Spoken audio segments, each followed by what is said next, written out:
자, 41강을 볼까요? 다음 문장에 띄어쓰기가 맞으면 0, 틀리면 X 표하시오. 너무 배가 고파서 먹을 수밖에 없었어. 이렇게 됐죠? 여기서는 요 밖에하고 수하고 밖에 같은 경우를 띄었을 거냐 붙였을 거냐인데 여태까지 몇 번 나왔었죠? 요거 붙였어야 되는 거예요. 왜냐면 밖에가 조사로 쓰인 거기 때문에 붙였어야 되는 거예요. 근데 이 밖에가 두 가지 경우가 더 있다 그랬었죠? 안, 밖. 이 안의 반대말이 되는 밖 같은 경우는 명사가 되기 때문에 앞에 말하고 띄었어야 되는 거죠. 또 하나는 리을 밖에. 이렇게 쓰이는 경우가 있어요. 리을, 여기 리을이에요. 리을 밖에 이런 거 같은 경우는 종결어미로 쓰이는 거예요. 그러니까 문장 맨 마지막에 오게 되는 거죠. 근데 어미잖아요, 얘가. 종결어미니까. 그 앞에 말하고 붙였어야 되는 거죠. 그리고 이거는 말 그대로 종결어미니까 문장 맨 끝에만 쓰인단 말이에요. 그 다음에 너 그러다가 큰 코 다친다 이렇게 됐죠? 여기서 보게 되면 이 큰 코하고 다친다 했을 때 이걸 붙였어야 될 거냐 띄었어야 될 거냐 이렇게 됐죠? 근데 이게 코가 크다 이런 뜻이 아니잖아요. 코가 크다라는 뜻으로 쓰이게 되면 띄었어야 되는 건데 이 큰 코 다치다가 하나의 관용어처럼 쓰이게 되잖아요. 그래서 한 단어로 취급을 해 주는 거죠.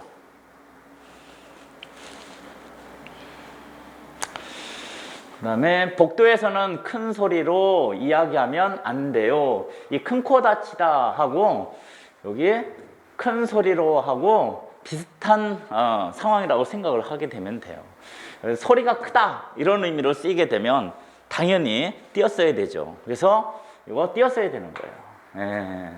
소리를 크게 하면 안 된다 이런 뜻이잖아요. 근데 우리가 이 큰 소리 같은 경우도 관용적인 표현으로 쓰는 경우도 있잖아요. 그럴 때는 당연히 한 단어로 취급을 해줘서 붙였어야 되는 거죠.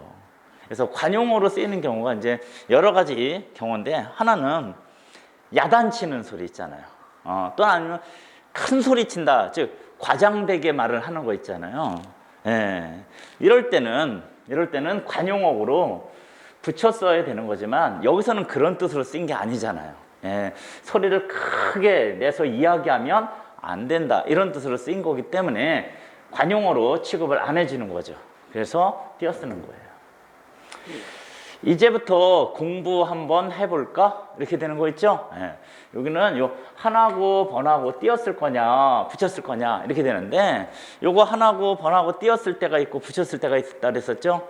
근데 요거를 다른 말로 한 번, 두 번, 세 번 이렇게 두 번, 세 번 이런 걸로 바꾸었어도 이 문장이 자연스럽게 되면은 이거 띄었어야 되는 거라고요.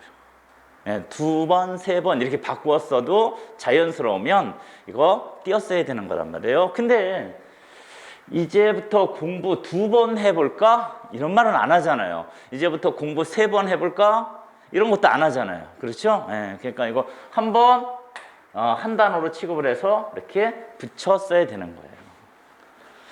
자, 그 다음에 어머니는 이제야 아들을 겨우 알아보시는 상황이 되었다. 이렇게 되죠? 여기는 이 알아보시는 이라는 그런 표현인데요. 이거 붙였어야 돼요. 왜냐면 알아보다라는 게 한 단어로 취급을 해줘요. 이게 뭐 본용은 보조용어네 이런 뜻이 아니라고요. 그래서 알아보다 이게 한 단어로 취급을 해줍니다. 물론 이 알아보다를 사전에서 찾으면 한 4가지 정도의 의미를 쓰이게 돼요. 근데 그 중에 얘는 뭐 눈으로 이렇게 분간을 하는 거죠. 이제는 의식을 잃은 상태에서 의식을 되찾은 거죠. 그래서 겨우 알아보시다 이렇게 되는 거죠. 그 다음에 금연을 한 만큼 내 건강이 어느 정도까지 회복될지 궁금해 이렇게 됐죠. 여기 같은 경우는 여기 같은 경우 금연을 한 하고 만큼 이렇게 되는 거 있죠.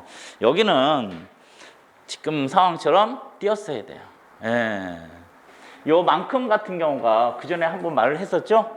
얘가 의존명사로 쓰일 때가 있고 어떤 때는 조사로 쓰일 때가 있다 이렇게 말을 했는데 하도 많이 나왔던 거기 때문에 따로 설명은 하지 않을게요. 근데 또 한 군데가 있죠. 이 될지 같은 경우가 여기에 해당이 되는 거예요. 요 될지. 요 대라고 지를 붙였을 거냐 띄었을 거냐 이렇게 되는 거 있죠. 근데 한 가지만 생각해요. 얘도 마찬가지로 어떤 때는 연결어미로 쓰일 때가 있고 어떤 때는 의존명사로 쓰일 때가 있는데 의존명사로 쓰일 때를 한번 생각을 해야 돼요. 의존명사로 쓰일 때는 당연히 띄었어야 되는 거죠. 근데 얘가 의존명사로 쓰이게 되면 시간, 동안 이런 시간과 관련된 의미로 쓰일 때는 얘가 의존명사로 쓰여가지고 띄었어야 되는 거죠. 근데 여기서는 시간, 무슨 동안 이런 시간과 관련된 게 아니라 여기는 그냥 추측에 의한 막연한 의문이에요. 추측에 의한 막연한 의문. 그래서 지금 회복될지 안 될지 잘 모르는 거죠, 이게. 그래서 이때는 연결 어미로 쓰인 거기 때문에 이거 붙였어야 된다. 이렇게. 근데 두 가지를 다 생각하지 마세요. 헷갈리니까 오히려 더 한 가지만 생각을 해요. 의존명사 아니면 연결 어미로 쓰인다. 근데 의존명사로 쓰일 때는 시간, 동안, 이 시간과 관련된 걸로 쓰인다. 나머지는 연결 어미로 쓰이는 거구나. 그다음에 그 책을 다 읽는데 한 달이나 걸렸어요. 이렇게 되죠. 여기서 읽는 하고 대 같은 경우에 해당이 되는 건데요. 이때는 이렇게 띄었어야 돼요. 이것도 위에 거하고 비슷하다고 생각하시면 돼요. 물론 요 읽는 대 할 때 요 대가 그러면 뭐로 쓰인 거냐면 의존명사로 쓰인 거죠. 띄었었으니까 의존명사로 쓰여야 돼요. 근데 당연히 얘가 왜 헷갈리겠어요? 의존명사로 쓰일 때도 있고 아니면 요 는 데까지 합해가지고 연결 어미로 쓰일 때가 있고 이렇게 되는 거기 때문에 이게 이제 시험 문제에 나오는 거죠. 근데 원칙적으로 보게 되면 이 의존명사 뒤에는 뭐가 붙을 수도 있냐면 이제 조사가 붙을 수도 있는 거잖아요. 물론 여기는 조사를 안 썼지만 뭐 조사를 붙여도 이 문장 자연스럽게 연결을 할 수가 있다고요. 그래서 이 대 같은 경우가 사전에서 찾아보면 뭐 곳, 장소, 뭐 일, 것, 경우 막 이런 경우에 쓰인다 이렇게 말을 하는데 외우기 복잡하잖아요. 그러니까 그냥 뒤에 조사를 붙여서 자연스럽게 연결이 되면 얘가 의존명사로 쓰인 거기 때문에 띄어쓰고 조사를 붙였는데 문장이 어색하더라. 그러면 연결 어미로 쓰인 거기 때문에 붙였어야 되고 이렇게 여러분들이 생각하시면 돼요. 제자나 후배가 스승이나 선배보다 나음을 비유적으로 이르는 말 얼마 전에도 나왔었죠? 답은 3번이 되는 거예요. 뭐라고 읽는다고 그랬었죠? 청출어람. 줄여서 뭐라고 한다 그랬었죠? 청어람. 청어람 이렇게. 자, 이리저리 흩어지고 찢기어 갈피를 잡을 수 없다 이렇게 됐죠? 답은 4번이 답이 되겠어요. 뭐라고 읽어요? 지리멸렬. 지리멸렬. 저번에도 말했지만 이 한자 성어에 관한 거를요 여러분들이 정확하게 알 필요는 없어요, 사실은. 그리고 뜻도 정확하게 알 필요 없어요. 대부분 이 한자 성어에 대한 공부를 하는 사람들은 이 한자 성어의 도금보다도 이 뜻을 외우는데 더 신경을 쓰는데 그게 요령이 아니에요. 도금을 읽는 게 먼저예요. 도금을 읽으면 그 뜻이 몇 번 보게 되면 자동적으로 우리 머릿속에 들어와 있어요. 정확하게 들어와 있지는 않아도요 대충 비슷하게 이게 기억이 돼요. 그러니까 도금을 먼저 알아두는 게 요령인 거예요. 자, 분노가 하늘을 찌를 듯이 머리 끝까지 치받쳐 있음. 저번에도 한번 나왔던 것 같아요. 8번이 답이 돼요. 뭐죠? 예, 노기등천. 뭐 이 정도 한자는 어려운 거 아니에요. 노자도 그렇고 기자도 그렇고 등자도 그렇고 천자도 그렇고. 그리고요, 여러분들 이거요. 노기등천을 저 네 자를 다 알 필요도 없잖아요. 한 두 가지 정도만 알아도 생각난다고요. 자, 그다음에 눈앞에 벌어진 상황 따위를 눈 뜨고 참아 볼 수가 없다.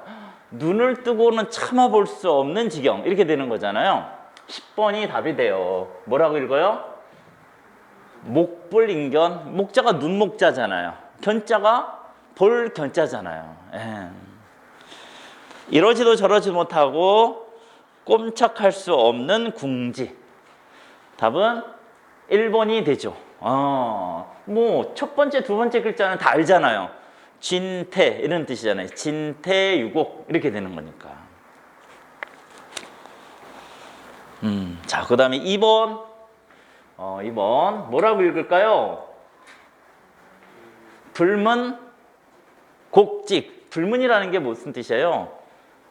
두 번째 문자 있잖아요. 요 문자. 문자 가운데 입구자가 있죠? 이 물을 문자라고요. 묻다. 근데 저기에 이 귀자가 들어가잖아요. 그럼 들을 문자예요. 근데 이거는 물을 문자니까 묻지 않겠다. 뭐에 대해서? 올바르지 않은 거와 올바른 것에 대해서. 그러니까 옳고 그름을 따지지 않겠다. 이런 뜻이잖아요.